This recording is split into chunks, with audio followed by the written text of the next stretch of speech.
Hi, my name's Phil. I'm a member of Latin Link in Brazil, and I live in Sao Paulo, where I'm just finishing a period of study at the Theological Seminary here. I'm just in the library recording this film. I've been asked to say a few words about the theme of biblical spirituality, which is one of our core values as a mission.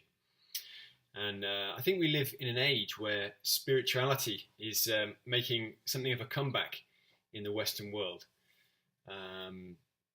But frequently I think it's a pick and mix spirituality. It's a spirituality where you have it your own way, whichever way you want.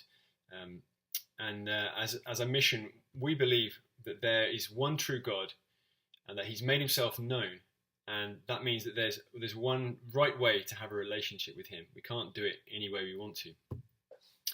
There's an interesting story in the Old Testament about when David was moving the Ark of the Covenant. The best place to read about that is in the book of Chronicles, 1 Chronicles chapters 13 and 15.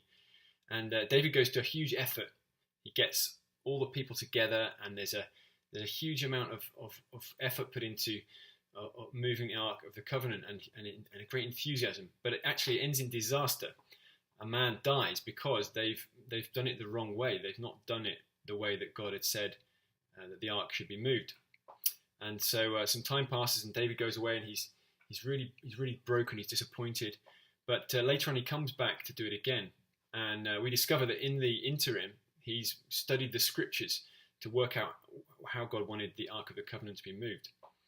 And he manages to do it, and he manages to get the ark into Jerusalem, and that's a really key achievement for having God's blessing on the whole nation of Israel.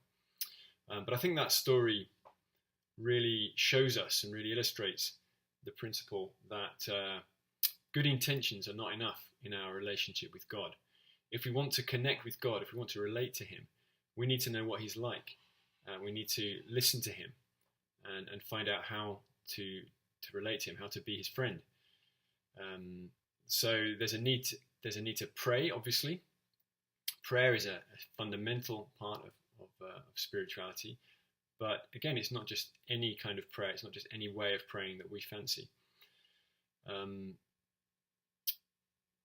Later on in Chronicles, we discover some really key lessons about prayer. Solomon prays a prayer asking God that in the future he would answer every prayer that's made in the temple which he's just built. And God says, yes, I will answer every prayer that's made here. And I will give my blessing. And later on in the Bible, in the New Testament, we discover that the ultimate meaning of the temple is the person of Jesus. That we therefore, as Christians, we need to pray in Jesus, pray focusing on Jesus. And that's the key lesson the Bible has for us about biblical spirituality.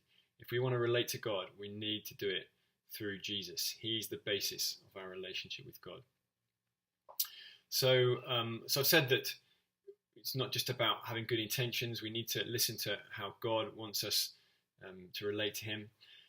But before I finish, I want to say that actually the danger is just as big if you go too far the other way. We're not saying that Christianity, that our spirituality should be cold and cerebral and intellectual merely.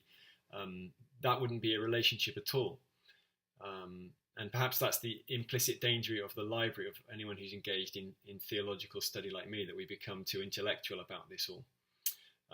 We need to engage our minds, but also our emotions. I think it was John Stott who said, quoting a bishop from about 100 years ago, an Anglican bishop called Handley Moule, who said that we should beware equally of an undevotional theology and an untheological devotion. So we need to know God, and we need to have a living relationship with him in prayer. And so this is our conviction, that we do need to read the Bible, and we need to study it hard, and we need to think.